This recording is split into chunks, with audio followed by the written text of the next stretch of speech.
All right. Hi, past pixels. Show words. Anyways, whenever we're in Zencaster, um, I have my name, just Edwin. I don't even know if it says Castillo or if it just says C. For some reason it's just fully capitalized, whatever. And Dorian over here, hi Dorian, hi. He will always Hi. change his name on just depending on whatever we're talking this week. And would you like to tell the class what your name is this time? My name is Neil Druckmann Stan. You know I'm probably going to cut any of the positivity out, right? Like that's just really easy for me. I don't even care if it sounds bad. Like it'll just be like the name is Neil Druckmann, and then it's just going to be me explaining what I just explained right now. The fact is, every time I say something positive about Neil, that's an extra second you have to spend editing, so it makes me giggle internally. Even though it'll be cut out, I know you had to take some Neil Druckmann. You see all of that, boom, gone. Like you're saying this like it's really difficult for me. Like I can just go zip, zip. No, I know it's not difficult, but just knowing that you have to go in there and take an extra second to delete me saying how it'll never not put a smile on my face. Boom, smile on your face. There we go. You see? Wow, this is incredible. It's incredible how editing works, doesn't it? Yeah. I should just every topic I do, every topic we talk about, I should just add something about Neil Druckmann in there. The show will only run like 30 minutes. He'll just cut Well, everything, right? funny thing is that I haven't floated this idea to you, right? Like it's been in my head, and I just never get around to saying it. But now that we're here, might as well. I've had the idea that if we do the tendies right as the first episode of next year, and you know how we just kind of did like a speed run of all of our stuff for Yeah. like just that 2 week period. What I'm thinking is, what if literally at the end of the tendies we just give scores? That's it. Just completely like, yeah, so I watched this. 5 out of 10. Yeah, I watched this. Meh out of 10. Just literally just run through, no discussion whatsoever. Maybe like a small like fuck you or cool. Yeah, That's I just think what that, I was well, I think thinking. that works, and I think it'll work especially well because I'll be like the like GDQ. I'll be watching GDQ again this year, and it runs the 8th till the 16th. So Oh Jesus that'll probably Christ. be perfect. That'll probably be perfect timing too, because like again, I won't be doing much other than GDQ. At least like for that chunk of time, like the first week of January, I'll have some stuff, but after that, not much. So Speaking of shortened lists, oh my god, what an incredible transition. God of War 2005. The Long Day Snoozes, I mean closes. Skin, A History of Nudity in Movies. Call Me by Your Name. Eternal Sunshine of the Spotless Mind. The Druckmann just the man fucking stole the credit for this for the Straley Classic, The Last of Us, on that there PlayStation 3, the Sony Computer Entertainment PlayStation 3. God of War 2, and Reservoir Dogs.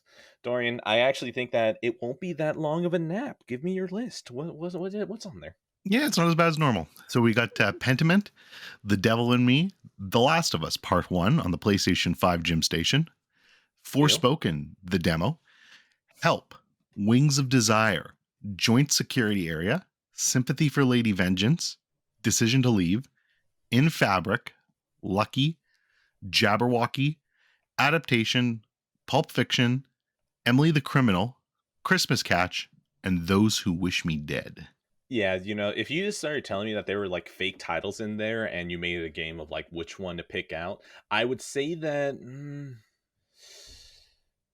Let's say Emily the Criminal is the fake one. I'm gonna go with that one. They're all real.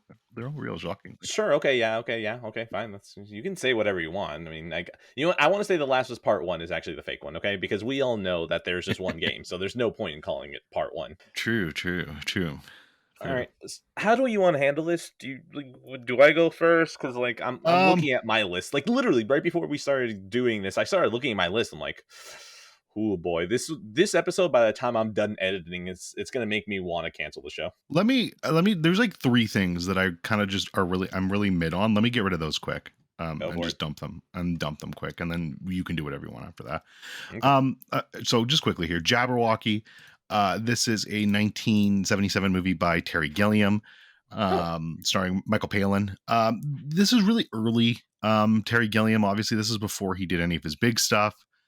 And kind of just basically my issue with this movie. Here's my issue with this movie. It's not bad, by the way. It's fine. I didn't hate it, but it's basically like a 1 hour and 40 minute Monty Python sketch.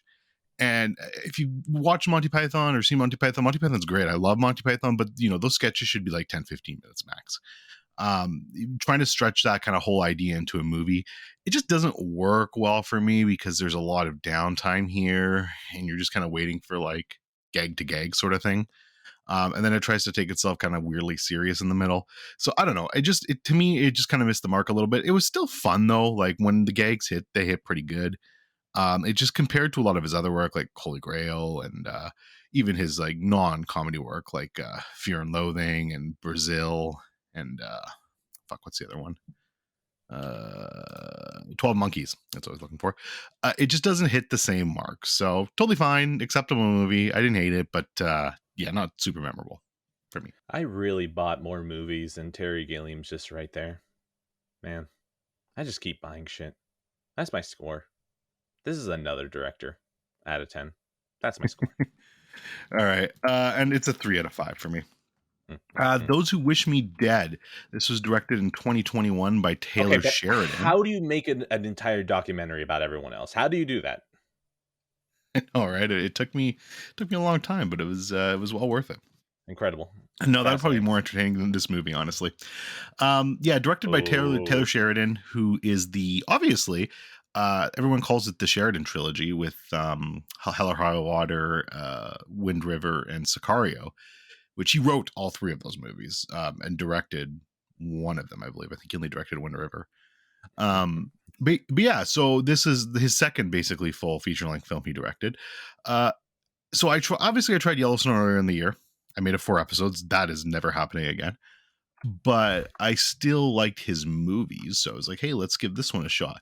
And this was just really boring. I don't know. It's weird to me because, he made those 3, obviously Sicario was probably more Denny and Roger Deakins magic, but he still wrote it. And he wrote Hell or High Water, wrote Wind River, and directed Wind River, which I thought was really great. This, though, I don't know. This was just boring. It's the only thing I can say about it was boring. Angelina Jolie is here and she's, I guess, acting. But I guess if we go by the dictionary definition, that is acting. Yeah. So I don't know. Like it was just really dull, and I hate to say it, but it reminded me more of Yellowstone than his movies. Like there were just some plot points in there that were like really exaggerated and cheesy. Again, there was this child actor that just didn't seem to quite know what they were doing, and I was like, oh man, this is really reminding me of Yellowstone. Littlefinger was in it. He was cool. But other than that, there just wasn't much here. I mean, I guess it's an adequate thriller, but it just bored me, so I didn't really like it. It's not like I don't hate it because it technically wasn't anything terrible. Like it wasn't bad, I guess, but I was just dull, and I was like, oh well, there's just not much new here. So yeah, 2.5 out of 5, 5 out of 10. I'll watch Wind River at some point out of 10. Jesus Christ. You see, remember what I was telling you about how I know looking at my list that by the time I'm done editing this episode, it's like, man, I should probably just cancel the show. I can already tell that with my answers like this, it's like, yeah, that's going to be the feeling about most of this, isn't it? Yeah, I could definitely see that for sure. Give me a second here. I'm sorry. I'm trouble pulling up. Oh, come on, you piece of shit. 1 second. There we go. Okay. Christmas Cash. This is so all right. 2018, directed by Justin G. Dick. I don't fucking know. Look, I was getting. Okay, now is that an actual guess or is his last name close to Dick? It's D-Y-C-K, so it's probably like Dyke, but I don't know. Dick. I think that I don't know which one's worse. Yeah, I don't know which one's worse either. So I'm gonna go Dick. Okay, so yeah, look, I settled in for the night. I was ready to watch Submarine, which is I can't think of his name either. The guy from the IT Crowd, Robert Aoli, I think, or I don't know. Very good director though. He directed God, no, I can't think of that either. God, I am just mushed today. Give me a second. Let me look this up because it's gonna bother me. This is even better, man. That means if we can knock out an hour and a half episode, although I'd feel bad like if it sucks an hour and a half, but whatever. Yeah, no doubt, eh? One sec. Okay, Richard Ayoade, directed by, and the other movie he did, which I enjoyed, was The Double. Thank you. There we go. Okay. Anyways, I was about to watch. I'm so glad I helped you come up with that. Thanking myself. So I was about to watch Submarine, and public masturbation. Yeah, And there's a guy whose his name is Parrot. Shout out Parrot. He's never actually been on this show, but I've done podcasts with him before. Good man. Also basically runs my server for me and handles all the He emotes and runs stuff like that. everyone's fucking server. Yeah, Like he's great. I'm just waiting for the moment he finally snaps and just assumes direct control, and I'm like, oh my god, yes, finally. No doubt. But yeah, so I've been noticing him on Letterboxd. Like every day, he's just like logging these like horrible Christmas movies, like these Hallmark looking Christmas movies, and like giving the bad ratings, of course. But they all look like terrible, and like 1.5, 2 stars each. I'm just like, oh god, these look so bad. But then he watched that night. I was about to watch Summary, and he logged this one half a star out of 5. I'm like, oh shit. I'm like, that one must have been really bad. So like I started talking with him about him, and I looked it up, and it's like got like the same review scores as like Morbius, basically. So I was like, oh god, how bad is this movie? You know what, fuck it, I'm really tired anyways, I don't really want to concentrate, so let's just put this on and watch it. And yeah, it's probably one of the worst movies I've ever seen in my entire life, for sure. It's horribly acted. It looks like it was made for $5. There's porn music in it, and it's got twists that belong in a porn movie. It was horrible. So yeah, don't watch this movie. Half a star to 5. All right, this is going to be my most hyped movie for all of 2023, and I can't wait to see it out of 10. Yeah, you would probably find some enjoyment in this. You see, you would like this movie more than like Those Who Wish They Were Dead, because like that was just dull. This was at least like fucking stupid. Oh, Which I need garbage. I need yeah, garbage from time to time. Instead, yeah, what I'm doing now is using video games as garbage. Fucking nailed it. true that. Fuck video games. All right, one more here to bang out, and then we can figure something else out. Because these are just the ones I want to get through quickly, and that is Emily the Criminal, the fake movie, directed by John Patton Ford, also a fake actor or fake Yep, director, fake director. Yep. starring Aubrey Plaza, a fake actress. Yeah, I don't know if she's fake. Just I'm just making it up. I She wasn't in this fake movie. we'd all hope she Uh, wasn't fake. yeah. So this was just a bog standard thriller. I actually liked it. Aubrey Plaza is great. I like her a lot, and she's really good in this movie too. Really strong performance from her, actually. And definitely like carries this thing for me. It just the script was really weak, and there was just like a lot of like moments where these people make dumb decisions. And again, I'm okay with that sometimes if it makes sense in the grand scheme of the movie, or I can just ignore it with other cool things. But just a lot of these decisions these people making were stupid. And like you've got this girl who's like kind of Breaking Bad, and like I don't, not to spoil it, but like she breaks bad, and then like like it just kind of ends on this like dull thud. Like there's no grand build up, or like how like in Breaking Bad or like any show where you kind of get the bad person who's like your protagonist, there's always that kind of moments of like recompense where they get what's coming to them. But there's nothing like that in this movie. It just kind of ends with like a dull fucking thud. And I was like, oh, okay, sure, I guess. So it's fine. Aubrey Plaza was great, but it was fine for a one-time watch, but wouldn't watch it again. 3 out of 5. All right.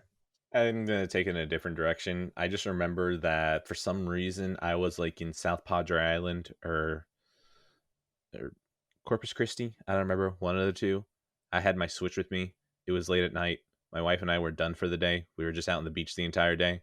We didn't know what to watch, so we watched Ingrid Goes West on Hulu on my Switch connected to the TV, and that's it. That's all I got.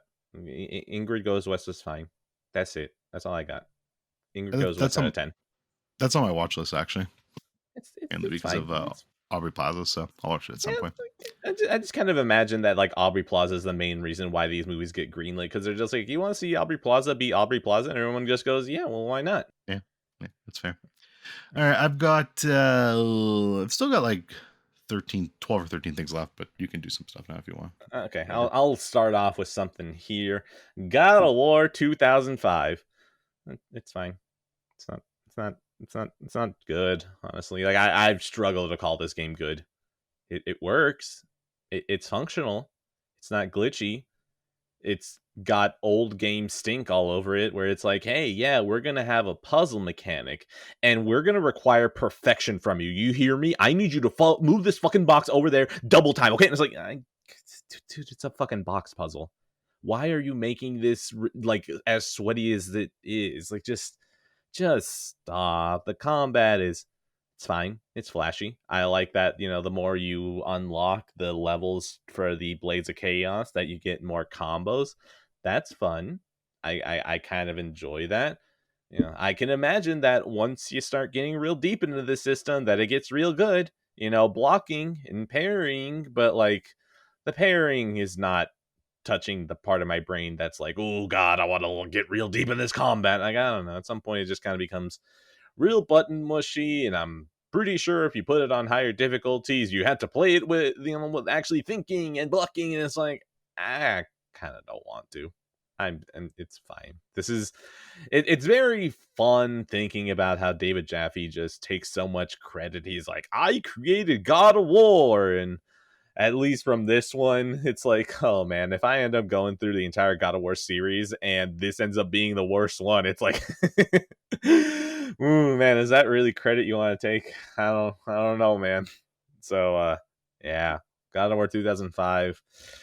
No, no, I can't recommend this to literally anyone. It's like, man, if you really want to go back and just see what God of War is doing, God of War 2 might be cooking something a lot better. I don't even know, maybe a couple of hours in. Fuck it, I'm just tossing it in here. Whatever, who cares?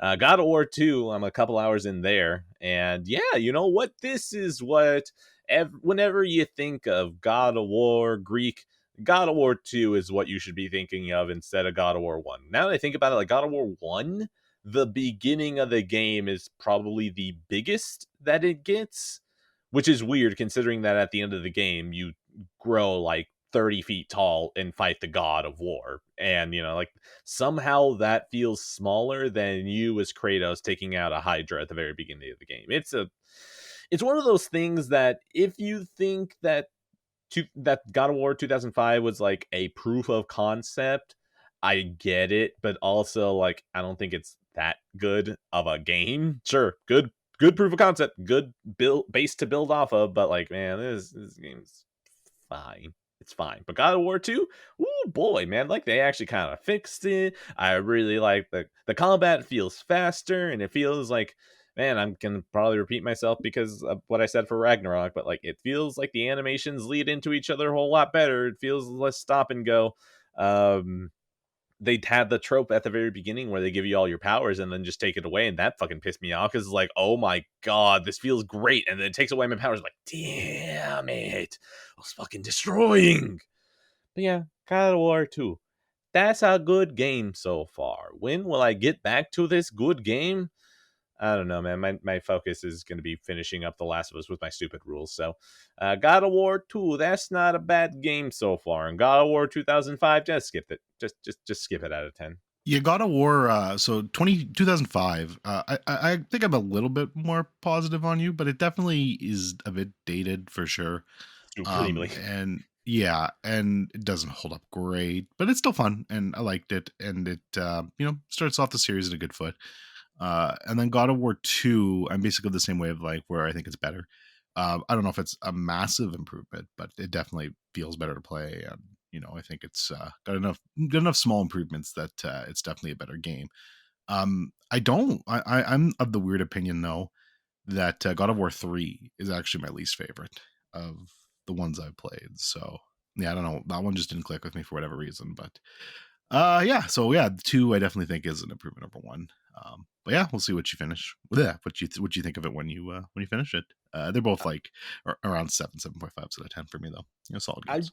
I just really hope that by the time I get to 3, it is so goddamn ridiculous that I'm just like, I want Kratos to be a complete monster. I want him to be a complete asshole. I want to fight a literal gigantic planet where I can't even see Kratos on the screen. Like I want some ridiculous shit from God of War 3. Because like God of War 2, I'm like, ooh, yeah, this is actually a good realization of what it felt like God of War 2005 was going for. So like God of War 3, I know about the start with the Titans. I think I'm probably going to be more impressed with it now. I don't know why. I think maybe what it is that I just feel like I'm way too doomer about a lot of stuff now that going back, I'm just like, oh, perhaps I treated you too harshly. Like our discussion with Avatar. It's like, oh man, you know what? Maybe we were complaining about some of this shit and we didn't realize we kind of had it good. So yeah, I'm kind of excited for God of War 3, but it's going to be a bit of a longer route because after God of War 2, I want to do Chains of Olympus and Ghosts of Sparta after. And then 3 becomes the finale, and then I kind of like constantly had to push myself probably to get through Ascension, because I'm thinking by the time I get to Ascension, I'm like, oh man, I'm kind of tired here. That's fair. All right, that's all I got. I think I gave my scores right. Yep, you're good. All right. All right. Let's knock out 3 here and do a Park Chan Wook block. So we've got Joint Security Area, Sympathy for Lady Vengeance, and Decision to Leave. I'm assuming you're gonna have the same score for all these movies, which is I'll give 2 out of 10. Yep. I'll Look, be it's psychic. another director out of 10. Yeah, I'll be psychic there. But yeah, so I'll talk a bit about these. Feel free to interrupt if you have anything to say about any of these. Joint Security Area. So this is the first one I watched. This was in the Oh, actually made in the that was gonna be the first one, I guess. That wasn't a real name. Oh, really? Nice. Yeah. Year 2000. This is directed by, of course, Park Chan-wook. And I think it's a true story, or at least based on a true story, basically about North Korea and South Korea, and just kind of a border there where they're kind of just occupying together.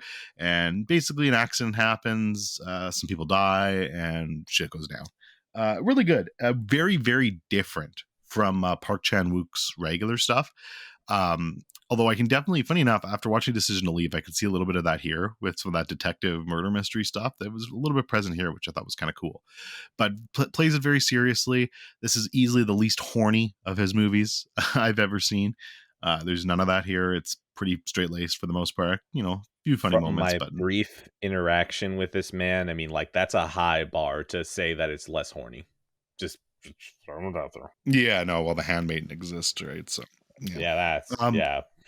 But yeah, no, this was really just a solid movie. In fact, you basically, this is kind of a war movie in a sense, but it doesn't really feel like it, which I also appreciate because I'm not a huge war movie guy. But yeah, just really great performances. If you're into that sort of stuff, if you have any interest in the Korean conflict and you like Park Chan-wook, this is definitely one worth checking out. So 4 out of 5 for me. Really good stuff. This is just a safety instruction video that I think you got confused for. Out of 10. That's fair. So I'll jump to that title, Decision to man. Leave. I'll jump to Decision to Leave next. This was the last one I actually watched of his. It just got released on Mubi on the 9th, I think, or the 8th. I wanted to see this in theaters, but unfortunately it never came here, so I just got completely dicked out of that.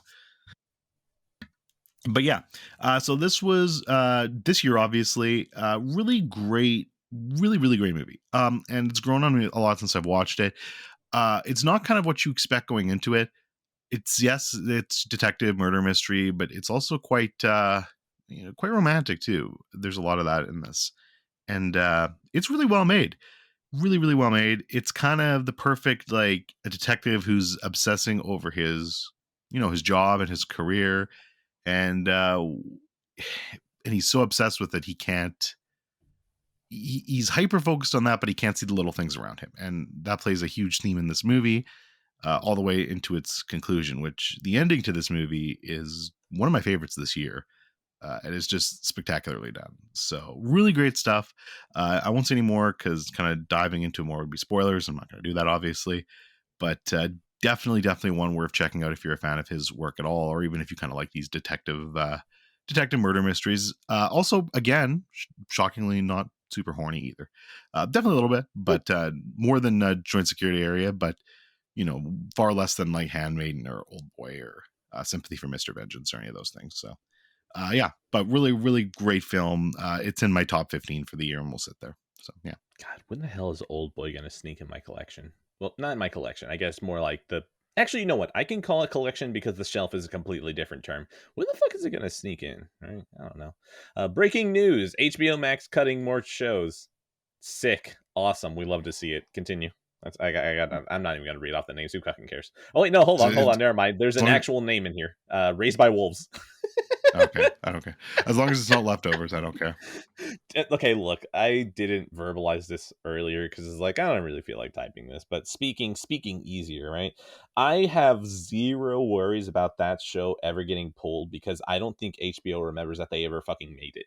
Like, these other shows are recent enough that they just have to look like, what have we made in the last couple of years? Perfect, cut it. And, like, I'm pretty sure no one realizes that, like, the leftovers is still probably cutting residual checks. Like, whatever. That we're sending $3 to this guy. Sure, why not? Send him another 100 for Watchmen. Yeah, no kidding. I love Lindelof and I love Leftovers, so I hope it continues to sit on there and can just keep being unnoticed. So I just hope this man some people keeps can getting find him. $3. Like, I keep hoping that HBO keeps sending this man to the dollar menu for that show. That would be great. Here's hoping.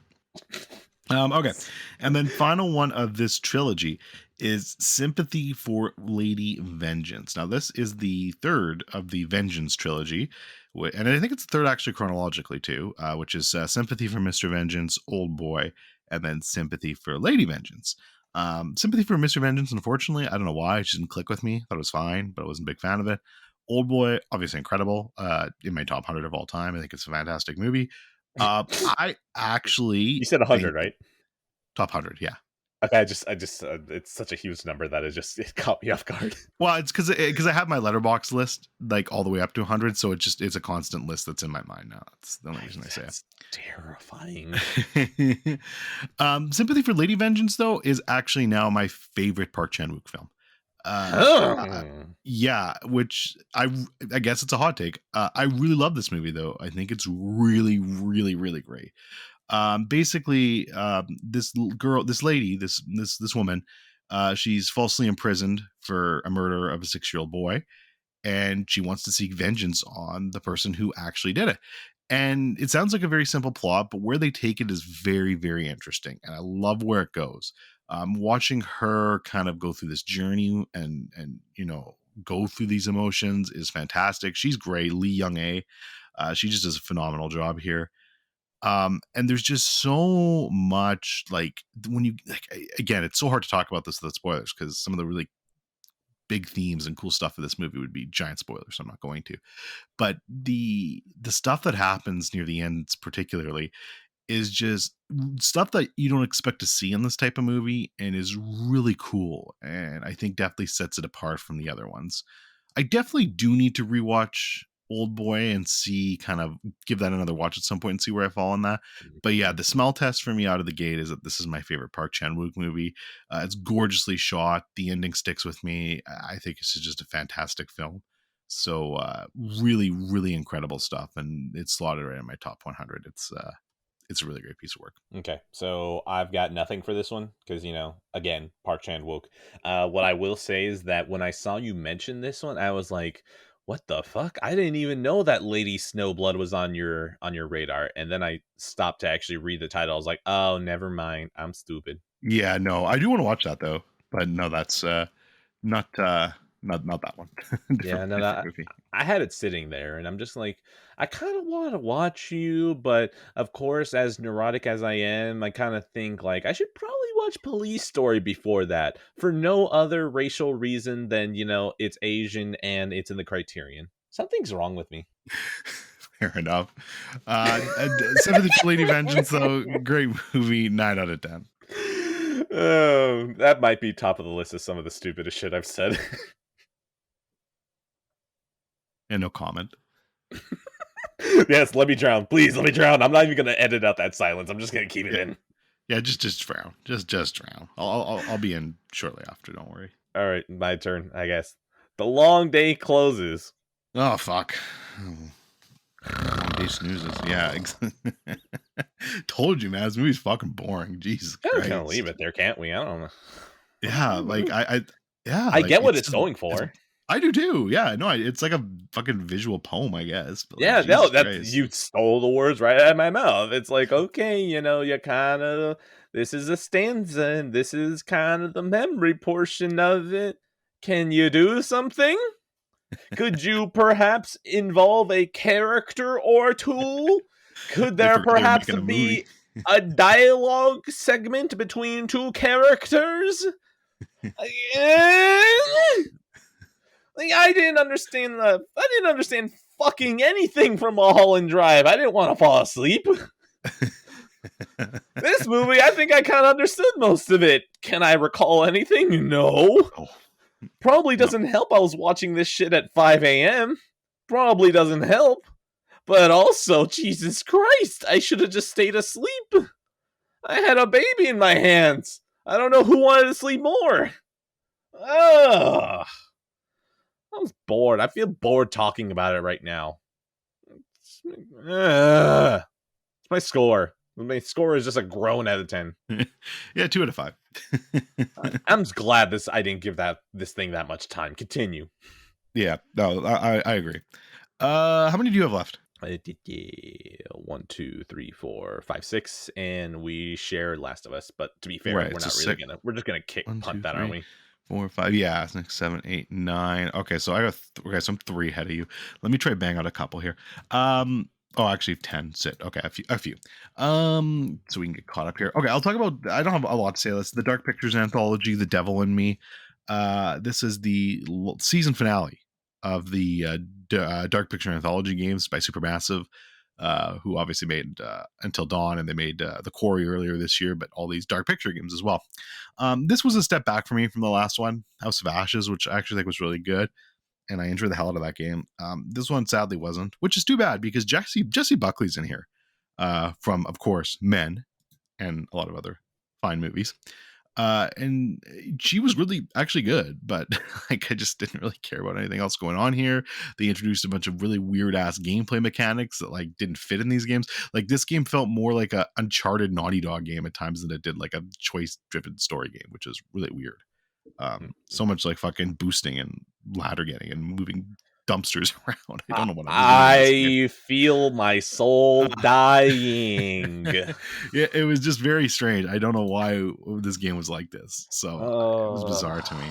But yeah, I I mean, it was enjoyable enough. Like I had a decent time with it. But I this is funny enough. This is the only one I got physical because I had those Best Buy gift cards. So I was like, fuck, I'll just get a physical copy of this. But now I kind of want to get rid of it. I might trade it in or something. Try to sell it secondhand because I don't want to keep this one in my collection. But yeah, unfortunate. Ends on a wet fart for the Dark Pictures anthology. The trailer for the next one, though, was like some weird space one. So hopefully that one's better. I'll check that one out. feel really disgusted. I don't know why. Like it still isn't leaving me the idea that's like the thing is that what crossed my mind is like, what if David Cage figured out that he could hide loading screens that way? And my brain would just went, ah. I know they're not David Cage, but like it was a thought that still crossed my mind anyways. No, never. My score is never out of 10. I've man, I wish that one day I could make one project that propels my career completely after that. And then just like not make good on the promises made previously. That'd be awesome. It'd be great. Fair enough. We're gonna go 6 out of 10 on that one.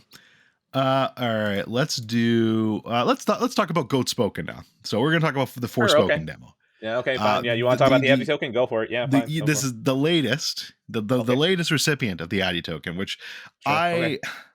let me be your humble host as always, and tell you that I already referenced it. unfortunately, I believe the Addy token is coming to a close. I let me stay for the record. Let's fucking go. This. I really like this demo. I thought Forspoken was a lot of fun. I can't wait to get it. Day one full fucking price. I think the gameplay was really fun and dynamic. The traversal felt great. The story, yeah, the writing definitely seemed a little cringe at times, but I don't care. That's fine with me. I play Life is Strange. So Life is Strange. Read me to it. God damn it. That stuff doesn't bother me. So no problem with that. My issue is those type of games, they tend to do really poorly on OpenCritic and just reviews in general. So I don't think there's a chance in hell this game reviews well. And that's kind of what the Addy token is based upon. So my enjoyment, unfortunately, does not factor into the Addy token. The Addy token is supposed to predict success, and I don't know if this game is going to see success. So I do believe we'll see. I could be wrong, but this could be the closure of the Addy token. But that being said, I really enjoyed this game. The demo was really fun. I thought it was great. There are some things I think they have to work on, which is a little alarming because the game's out in like a month. So we'll see if they get there. But yeah, I don't know. It was fun. I thought it was a blast to play, and I'm excited to play. Okay, let's do this. Life is Strange. Okay. The scores, I have them up right now. Would you say that on average, if I took the average of all the Life is Strange games, where does Forspoken land, above or below? That's tough because I don't know what the average is because like Life is Oh no, Strange that's what one. I'm saying. That like that's the game. Like you Yeah, because have to. no, because I'll tell you this, if it was just Life is Strange 1 in True Colors, I would definitely say below because those games were actually reviewed pretty well. But Life is Strange 2, I think, got reviewed terribly, so that's going to bring down the average. I still think Forspoken's probably going to be lower overall. Like, I think Forspoken is probably going to be like low 70s. Open Critic would be my guess. That's kind of what I'm feeling, but we will see. Like, I'm thinking like 71, 72-ish. That's kind of my guess as of right now.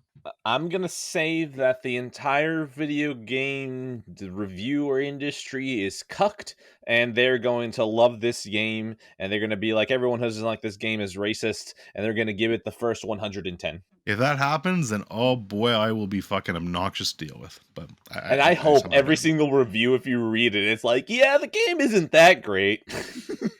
But racism. 10 out of 10. Let's go, Addy Token. Someone please clip Addy saying racism 10 out of 10. Yeah, oh fuck, that's gonna be taken out of context. Guys, Friendly reminder, I loved Malcolm X. All right. Moving on. I'm sure that'll get clipped somehow too out of context. racism 10 out of 10. I love Malcolm X. Especially the part where he died. Yeah, okay, somebody context that, clip that.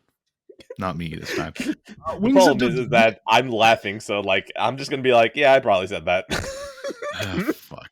All right, moving on. Wings of Desire. Hold on. I didn't get to talk about Forspoken. Fuck, you want to talk about Forspoken? Go ahead. I keep meaning to play this game. I keep meaning to try the demo. Like my PS5. My PS5 is connected, but also, like I look at my PS5 and I'm like, I'm not playing anything on you right now. And I just go over to my PS3. And I keep thinking I could probably go on my phone and set it to download. So next time I go on there, it's there. And it's like, nah, I'd rather turn the thing on and download it myself instead of going through the app. Then the other thing that this reminds me of, do you know that game Sky? No, I don't think so. All right, wait, is that the one by like the fucking flower company or whatever? Yeah, Sky, that game company. Okay, yeah. I've heard of it. Yeah. Literally, the fucking next game that game company makes after Journey, fucking Journey, my top 5 favorite game. I don't remember. I'm pretty sure it's still number 2. Whatever. It's still very high. Anyways, even that fucking game, I haven't gone to download because I don't know what it is, man. I kind of look at my PS5 and I'm just like, yeah, no, you got good shit on you, but there's way too much shit on you that I have that whenever I log in and start playing something, like, man, I should probably be playing this other thing. Like Hitman is still there. When the fuck am I going to finish Hitman? And then I just kind of go, if I go to my PS3, there's a whole bunch of, there's still a whole bunch of shit there, but there's a lot less shit. And there's not new shit on here. So I can just play this and not feel bad. So, yeah. Oh my god, my PS5. I feel really bad for my PS5. But, like, it's okay. I'll get back to you, just Jedi survivors out there. Oh boy. Oh boy. I hope Jim breaks in and breaks your PS3. Which one? All of them. Yeah, oh shit! You know that, like, that meme of like SpongeBob taking the alarm clock and destroying it, and then Squidward just has an entire shelf of alarm clocks. I don't think anything else needs to be said. Yeah, like, yeah, you fucking. All right, you should play Spoken though. Fantastic game. Sure. Okay. Yeah. Okay. Wings of Desire. So this is in 1987 by director Wim Wenders, who also did the absolutely fantastic Paris, Texas, which I've really grown to love that movie. This is my second Wim Wenders movie. This was a solid movie. So two angels, I'm just gonna read the thing here. Two angels, Damien and Castle, glide through the streets of Berlin, observing the bustling population, providing invisible rays of hope to the distressed, but never interacting with them. When Damiel falls in love with lonely trapeze artist Marion, the angel longs to experience life in the physical world. This is a perfect example of a movie that I'm gonna have to rewatch at some point. And it was good. I actually enjoyed it. Like, I don't have anything really overly negative to say about it, but we're gonna have to face brass tacks here, folks, and have a difficult conversation. I'm just at a point now where I am moving out of movies and moving back into games. It's tough. It's disgusting. I know, but I'm we are so here. disgusted with you. I know, but we are here. I have done a movie a day every day for this entire year, and I am just basically at not at the end of my ropes. Like I'm not like, oh, fuck No, but I movies. mean, you literally are though. Like this is the end of the rope. Like you've But yeah, got we are 2 at the weeks left. yeah, we're talking at the end of the rope here, and I'm gonna finish it. And I'm still enjoying movies. Like I love Decision to Leave and all these movies. Don't get me wrong, but I think there's just I just have lower tolerance right now. Yes, good. And so yeah, it's nothing against this movie. Like spoiler, this movie is like a 7 out of 10 for me, which this is like considered to be one of the best movies of all time by a lot of people. So I'm probably underselling this movie, unfortunately, just because of my mood, maybe. But it's good. It's good. I really enjoyed it. It was a thoughtful story, really pretty shots. I love how they combined black and white and color. I love when movies do that and kind of fuck around with it and use it as part of the movie. I always think that's great. So yeah, there's a lot to like here with this movie, and it's definitely worth watching. I think I need to rewatch it though when I'm in more of a movie mood, and see if the experience is enhanced for me. But yeah, no, definitely worth watching. This was a clown pick in the Mac Addy exchange, which I don't Honk, know. honk.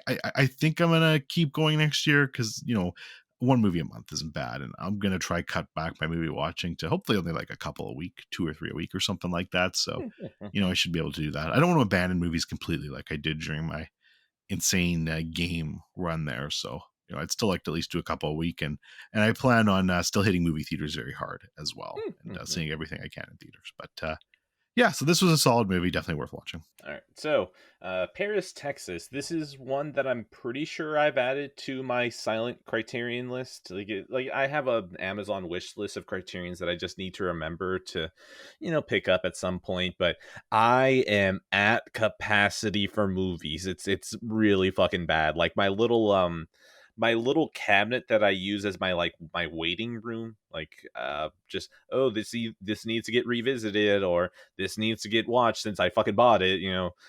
It's stacked up tall. And I actually watched your copy of Reservoir Dogs so I could start relieving the tall height of it. Because I'm just thinking, well, Texas doesn't have earthquakes, but sometimes I'm stupid and bump into shit. And I'm like, I kind of don't want to accidentally bump into this and then just see your Reservoir Dogs steelbook just fucking fly out and hit the ground. I'm like, I gotta make sure to watch this thing soon. So, yeah, the Paris, Texas, that's working against it. That I have way too many movies already that I haven't watched. And then the other thing is that that silent wish list. Uh, my wife, she has a lot of siblings. So instead of buying them all gifts, what we do is that we just do Secret Santa instead. It requires wish lists, and that's the thing. Wish lists and Christmas gifts. It feels like I could totally just hand them the list and be like, pick whatever criterions you want. But I kind of would rather use the gifts as a way to knock off some really expensive steelbooks. So one, thankfully, is already getting knocked out. But the other one, I think I'm just going to end up asking for an eBay gift card so I can go ahead and knock another out of the list. Because I'm finally hit the point where it's all the expensive ones that I want left. So, yeah, a Criterion, maybe in the next year or two, I will hit you hard because at some point I'm going to top out on my steelbooks and then I'll have to find another addiction. So Paris, Texas, you have probably a better oh wait, no, we're talking about a different movie. Whatever. Paris, Texas. I'm talking about Paris, Texas now. Paris, Texas. You have better chances of being watched than a lot of movies. Out of 10. Yeah, good conversation on Wings of Desire. All right, I'll do one more here before we jump it back to you because then we should be close to even. I'll do In Fabric next. This is in 2018, directed by Peter Strickland. This is this movie was really interesting. It's very what's that guy's fuck? I'm killing myself right now with some of these names. One sec here. Da, da, da, da, da. Yeah, that dude. Yeah, I'm not trying to remove it. Dario Argentino, the director of Suspiria from 1977. It's very similar to his style of horror movie, which it's hard to explain, but it's kind of like visually striking stuff, like really colorful. Just kind of really, it's got a sound style to it that's hard to explain. But he's basically, a whole lot of people call his movies a certain thing, and I'm drumping on the Giallo? name on them right now. What's that? Giallo? Yes, that's it. Thank you, thank you, thank you, thank you. I think So it's that's very much the name. That's the word for yellow in Italian, because I think a bunch of those movies would use yellow, and they would be very visually striking. You keep talking. I'm going to go ahead and verify that. sure. Yeah, very visually striking, very good way to put it. And In Fabric is that sort of things, feels very inspired by that. But the movie is really fucking weird. So basically, it's about a possessed dress. Yeah, this Dope. dress, basically, you put it on and you're cursed. And it's strange, to say the least. Like, there's a lot of like kind of like what the fuck moments in this movie, but I don't know, it just plays itself so seriously that I can't help but kind of really dig it. My biggest issue with this movie is it's really two different movies. You kind of get this one story in the first half, and then different characters and a slightly different story in the second half. And the first half is way stronger than the second half, in my opinion, which is a shame, because if they could have stuck the landing, or maybe if they just stuck with the first story and just stretched that out, I think it would have been better, honestly, overall. And I would have liked it even more. But I still like the first half enough. Like, it's really, really good. And it's just weird. And you don't see a lot of movies like that. So I appreciate that sort of thing. And I dug it. It's definitely worth watching. All right, so Giallo. I'm pulling this from. Oh God, it's Polygon. Oh, whatever. It's ad block, so I don't really care. From wait, why is it Polygon talking about whatever? I don't care. From 1960s to 1980s, a handful of Italian filmmakers turned out horror and suspense films that nodded to the work of Alfred Hitchcock, but which were on a whole more lurid, ratcheting up the levels of gore and nudity. Giallo literally means yellow, in reference to the yellow covers common to the sensationalist Italian pulp novels that these movies clearly resemble. Now, the Google summary pulled from Wikipedia is Giallo is a genre of mystery fiction and thrillers that often contain slasher, crime fiction, psychological thriller, psychological horror, sexploitation, and less often supernatural horror elements.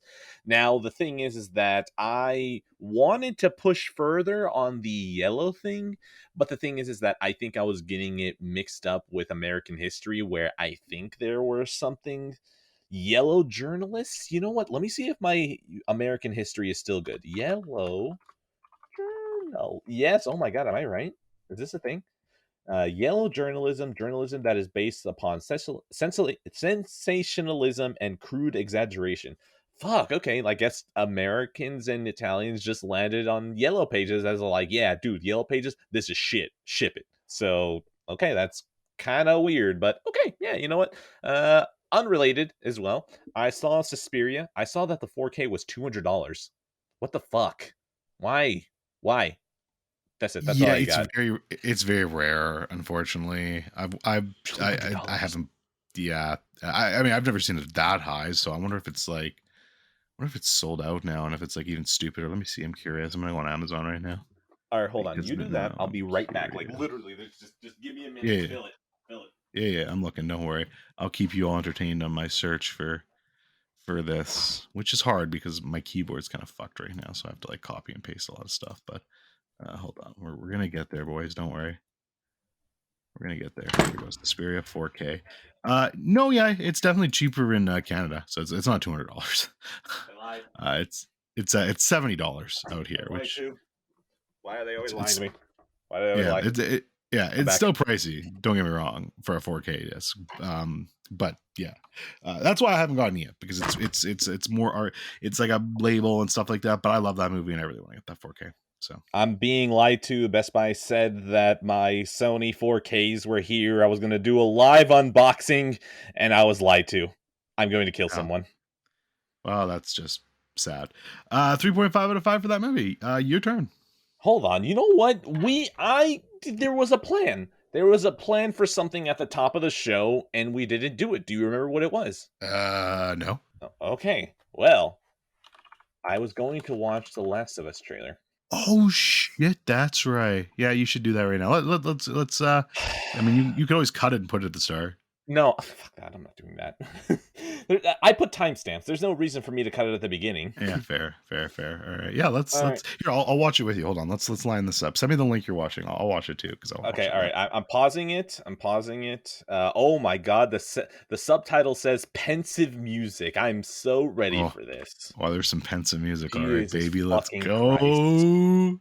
All right, just let me know when you have the link and you have it. Go ahead and pause it. Fucking reset the timer, put it to 0, and then since Zencaster is pretty good about latency, I can literally count down 3, 2, 1, and we'll probably be in sync.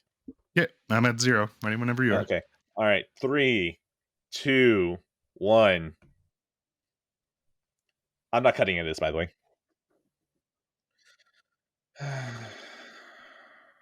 Oh, so good.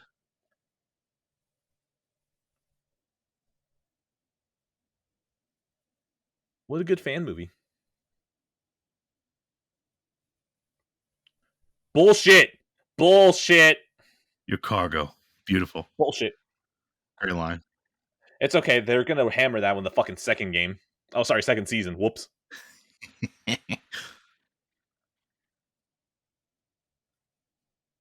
Dude, why the fuck does that bite look so weak?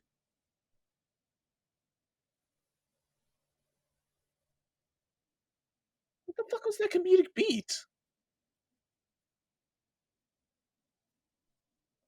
Why the fuck is Take on Me here?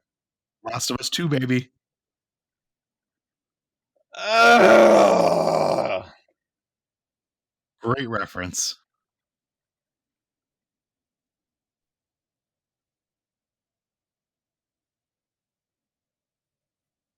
Why the fuck is the Aurora Borealis?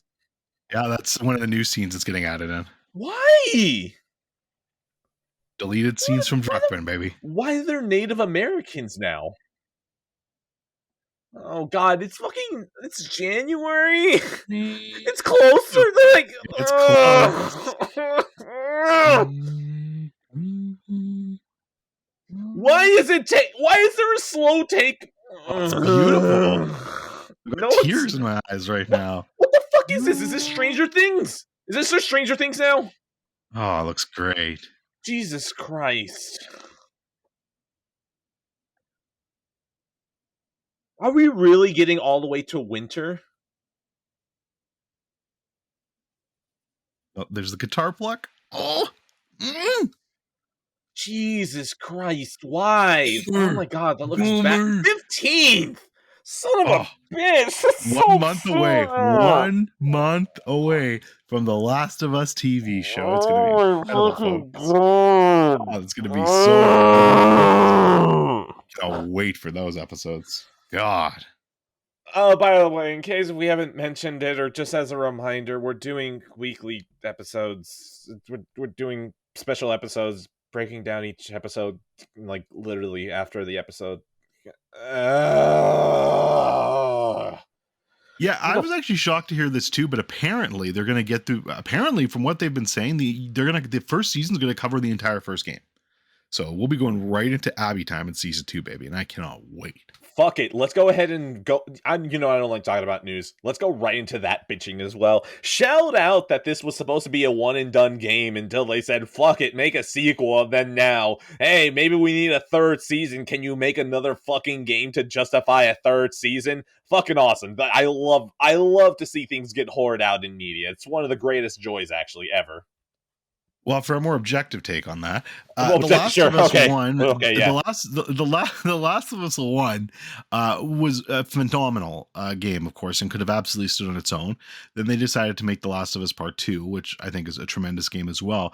But which you gave an 8 out of 10. Okay, sure. Well, I need to replay. Which I will soon. Yeah. God, I hope you hate it. I hope you're just like, oh yeah, it's fine. I guess I don't understand why people are being so mad about this. That's it. But The Last of Us 2 really doesn't stand alone as well as The Last of Us 1 does. So I do think now, in a world where The Last of Us 2 exists, I think we do need a Last of Us 3 to fully complete the circle, complete the story, and bring us hope. So I'm very I excited for fucking that. hope.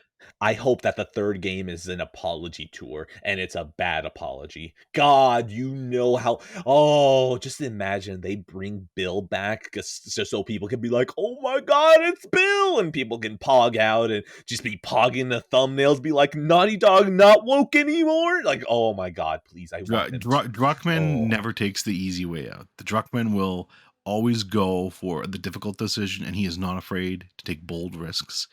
The And I difficult believe that will decision is to continue. be like, what if I just split everyone down the middle in this game? That's actually probably the more difficult choice. What if I take a beloved game that everyone took and it's like, what if I just pissed off half of you? And that's Just what he piss you did. off, have you? And that's what he did. So that's why I'm saying there is no way he will do some fake apology tour ass bullshit. The Last of Us 2. The Last of Us 2 will be a No. bold, inventive The game hard like no part is other. what if I try to win those people back? That's the hard Nah, part. So full nah, on apology tour. nah. Oh, Won't happen. nah. He took my argument and turned it against me. Nah. Nah. Yeah, that could never be it. Fucking UPS. I can't believe they didn't give me my Sony movies. Bastards. All right, you're gonna You want to talk about something do we just want to from. briefly talk about the game or like before we say that we're doing that special episode or what? What? The game? Yeah. Oh, save that till the end. That's gonna end conversation. Why? Just it flows nicer here. Fine, go. Okay. It's a fine game. Shout out to the pacing. Oh boy, that's some good Naughty Dog pacing. I'm glad that Bruce Straley basically threatened every single person that they hired at Naughty Dog and said, if this game doesn't have good pacing, I will fucking kill your family and I will eat your child before I kill you last. Because that's some good pacing, man. I played 10 hours of this game across 3 streams. Fuck it, I'm gonna go ahead and advertise myself, even though it's pretty much a circle of the people who probably already watch me on Twitch and people who listen to this. Twitch.tv/EdCancy13. There we go. Done. Got the plug-in. 10 hours. 10 hours across 3 different streams. That's some good pacing. Then this game moves at a good clip. And considering that I'm an idiot and playing this with my own stupid rules that I'll explain later, that's some good pacing. But also, I think this is the 9th time I played this game. I think I'm tired of this game finally. I think by the time I get to the end of this game, I'm probably going to pull this game from my list because I'm tired of it now. And now everything else after this, it's only making me more tired. It's making me even more exhausted than I was after literally beating part 2. What the fuck happened? I am so tired. Why is this game ruined for me now? I've done this to myself, and then the universe said we're going to make this worse. Go ahead, your turn. Yeah, so this is my 5th or 6th time playing The Last of Us approximately. Don't do it 3 or 4 more times then. My first time playing it on the PlayStation 5 in the new definitive version, The Last of Us Part 1. Fully You mean enhanced remastered? graphically. Fully enhanced, remade from the ground up. Sure, okay. DualSense controls, just accessibility options, just you mean shit that wasn't an upgrade for Ghost of stuff Tsushima. You're right. Yeah, $10. stuff that was really needed. And definitely worth the asking price of $70. Stuff that they patched in for free into part 2. So yeah, this game is the greatest video game of all time, still, without a shadow of doubt in my mind. Mm-hmm. It is perfect. Absolutely perfect. Oh my god, I'm being snarky about the first game now. I'm so far gone. Jesus Christ. And I'm being genuine, folks. This game means so much to me. To me, it is the height of video games. I don't know if it can go higher than this. I don't know if it ever will go higher than this. I think the story is perfect. I think the characters, they do so much with so little and make you care about these incredible characters and honestly the performances by good characters. Troy Baker and Ashley Johnson are just incredible. They really bring these characters to life, and it is Troy Baker's masterpiece in my opinion, because he's a voice actor now that gets a lot of hate, but he really put deservedly so because he just plays into this role. now. I disagree. He was a great Simon Kruger, but yeah, he. Okay, yeah. I took you seriously, and then you said the name. Fuck. But yeah, he's phenomenal in this game. He really is. He deserves all the praise for this role. Yes. And yeah, and the supporting cast is great, and you get characters like Sam and Henry, who aren't in the game for long, but they're so incredibly meaningful and well made and well developed characters, and just make you care about them in such a short amount of time. And what ends up ultimately that whole plot thread concluding is just fantastic stuff. It's just amazing, and one of the highlights of the game for me. But yeah, no, this game is every bit as good as the first time I played it. This is definitely, like I said, the definitive version. For me, The Last of Us is all about immersion, and immersing myself in that world, in these game, and these characters, in the story. And this game, this version of the game allows me to do that better than any other game, because I just feel it looks exactly like The Last of Us 2 did visually. So you get those just insane animations, graphics. You get the crazy fucking 30 seconds of Joel upgrading his gun when he actually upgrades his weapons and Jesus stuff like that, which fucking is just Christ. fantastic. I absolutely love that shit. Like I put down my controller, I get giddy to see what the next animation is going to be when he does stuff with the gun. Like that stuff just excites me. So yeah, it's just a tremendous game, and it's made even better by this remake. So yeah, I'm feeling so empty-eyed, Wojak, hearing you being like, "Oh man, I love seeing the animations." they When were I'm so so good. I was upgrading guns on the PS3, I was like, "Oh, it's just a sound effect. Sick. Let's fucking go. Let's keep going." Yeah, see that just break, like, don't get me wrong, for the time that was great. You didn't know any better, but now, Immersion. Oh my fucking god! If I'm going to fucking kill myself. with with immersion in the way gaming is today, I that hold doesn't a do it button anymore. and animations happen. It's immersion. So yeah, I don't know. To me, this is, like I said, this is the pinnacle of gaming. The Last of Us is the pinnacle of gaming, and this is the best version of it. So for that alone, I think it's worth it. Obviously, your mileage may vary. You're playing it on PS3 and having a grand old time. I could not stomach the 20 frames per second by the looks of it. Okay, no, No, no, but that, here's the thing. Here's the thing. I actually think the stream made it look worse because whenever I'd look over, it's like, ooh, that is actually kind of stuttering a little bit. But like when I was playing it, I could tell that there were some technical shit where it was like dropping frames, but I don't know what fucking like they were doing witchcraft because I could tell whenever the game was struggling, but the motion blur is like it's so I don't understand how they implemented this shit so much where it's like it doesn't bother me and yet it hides every single issue. And I'm like, that's actually really incredible. I don't know how you guys fucking did it. Like, I'm pretty sure the game is dropping to 20 frames, but like as me playing it live in front of me, yeah, this is actually still pretty solid. I don't know how you guys fucking did this. yeah, no, that's fair. But I got to play it in glorious 4K 60 frames per second, which Which I I think is the can do intended. on remastered as well on Well, you can also do HDR. that in remake, which would be, the true next gen visuals. You mean second remaster? Remake. But yeah, Remaster. it's I think I could just praise this game forever, because I could I infinitely mean, you praise this probably will game. in the spoiler cast. Oh, I will for sure. The ending of this game, it still will never not move me to tears.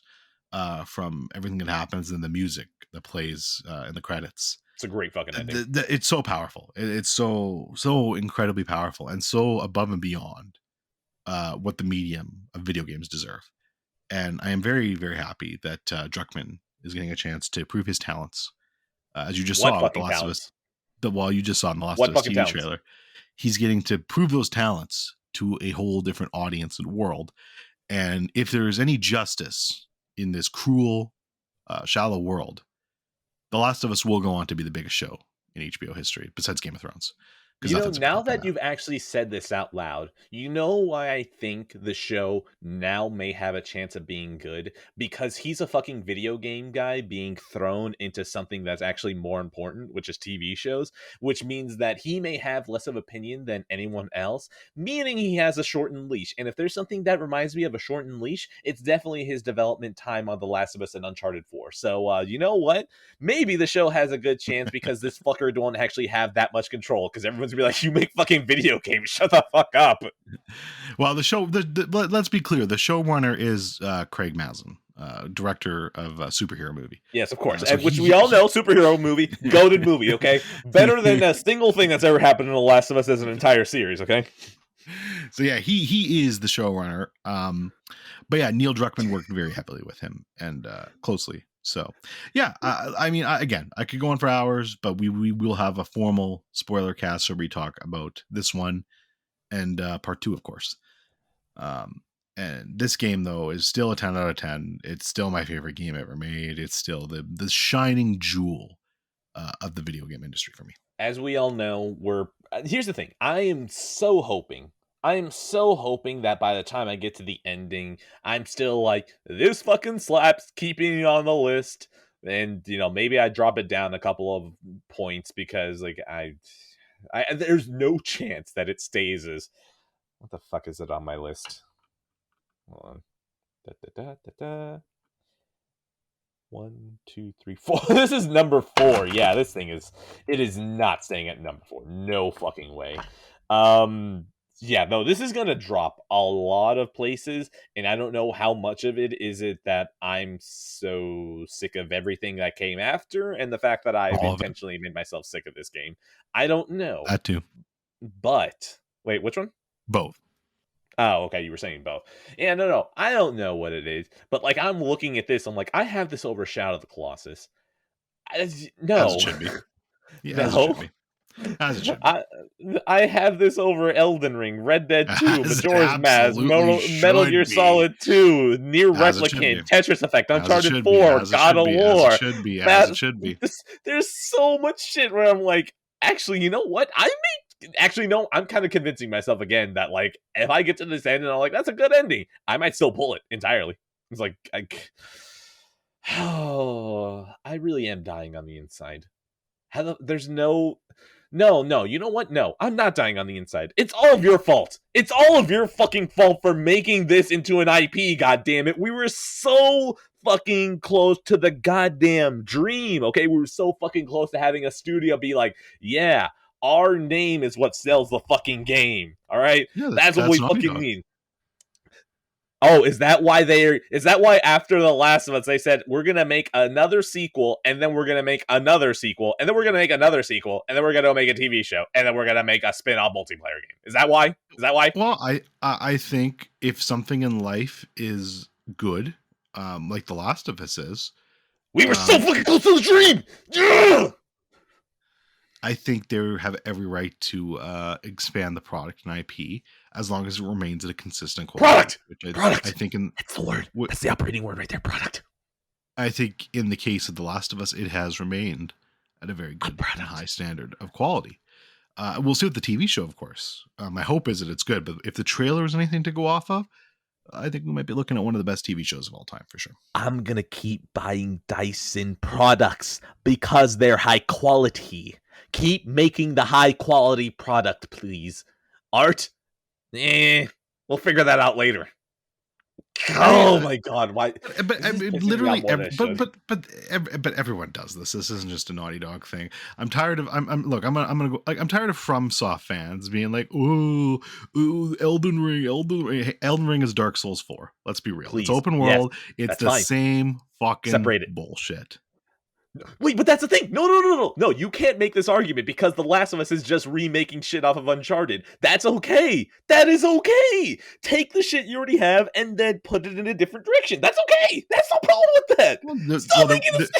They were so close. You were telling me that they weren't so close to the dream of making new IP, even if it's remixing the same tools that they already have. You're not going to tell me that you don't want to see a universe where after Uncharted 4, they were given carte blanche to just go do whatever they wanted to do instead they were. They made The sequel. Last of Us. They again. But no, but I'm telling you, but Naughty Dog has full creative control, whatever they want to do at PlayStation. Yes, I know. And they're telling me that that's not a squandering of freedom, that they just keep staying in the same IP? If Neil Druckmann believes that the best place for Naughty Dog to go is The Last of Us 3, then I can't wait for it. I can't wait until this man is on the Titanic looking at the iceberg and says, we should just ram through it. He'd find a way to make that interesting, honestly. You know, I would love to see what Neil would do with something like Avatar, for instance. Well, you see, Jake Sully, he has a kid, all right? And the kid murders 5,000 people, okay? But at the end, Jake Sully then goes, not my kid. And then it ends. Good movie. 10 out of 10. 10 out of 10 would watch that. They were so fucking... I think that's my resentment now, actually. That might be more of my resentment. That, like, look. I joke around a lot that video games aren't art. But like, just sometimes it's shit like this that does get to me. It's like, oh, that feels like a money move. Are there money moves in movies? Yeah, but like, there's still at least a good time. Very, very often can you look at least a director sometimes. It's like, oh, you wanted to do this, and then it's like, man, hell, you know what? Death Stranding 2 might be in the same camp, except Kojima has actually proven that he can make a sequel feel really different. So it's like, okay, that's fine.